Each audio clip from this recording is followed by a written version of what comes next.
we're just 1 week into California's new fiscal year, and the road trip is already moving fast. Tonight, in Tracking Bills That Matter, we're stopping to spotlight the legislation that could reshape life here in the Central Valley. But before we look ahead, let's talk about what's already passed us by. So, Governor Gavin Newsom has already signed a series of fast-moving trailer bills. These are tied to the state budget, but often include major policy changes. So, one of them forces city and county governments to speed up housing approvals. So Californians and developers especially are looking forward to some more housing projects. And another thing attached to the governor's budget, the Career Passport program. It's the governor's solution to establishing value to skills gained through experience and other pathways, things that are not like college. But let's talk about 5 of dozens of other bills that we are tracking to see where this trip is taking us. Let's talk about AB 1466. It's about halfway there. It just passed the Assembly on June 4th, and it had a 50-20 vote.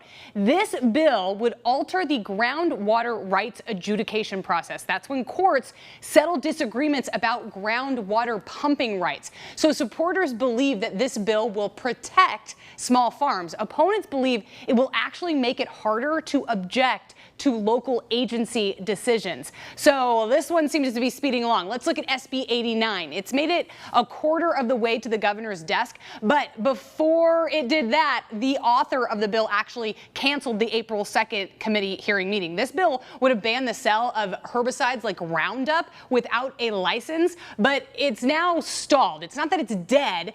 It could come back with amendments, or it could be completely gutted and returned as something different. But for now, we will be able to buy Roundup.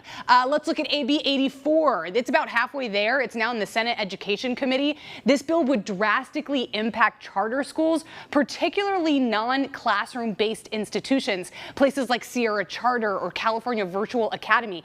It would increase oversight with the creation of the Office of Education Inspector General. It's very interesting. Let's look at SB 79. It's also about halfway to the governor's desk. This bill would require cities to allow mid-rise housing developments within half-a-mile radius of qualifying transit stops. So this could make it easier to build housing in places like downtown Fresno or Chinatown, but opponents say the bill takes away local control. If Fresno or Madera or wherever doesn't want those things, the state will then override it. All right, finally, an exit that we're not taking. This is AB 40.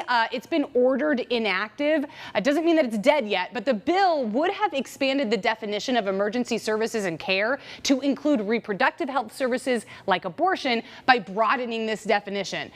Health facilities and healthcare services plans would be legally obligated to provide or cover those services in emergency situations, but it's not really going anywhere right now. So while some laws are already in the rearview mirror, others are coming up fast, and they could directly impact how we grow food, how we manage water, or how we fund schools. So for a look at the bills we're tracking, head to our website and stay tuned. Our next stop, we're going to take a look at blank bills that started out with nothing, but now have language in them, and they're speeding toward the finish line. But for now, that is our summer road trip tracking bills that matter.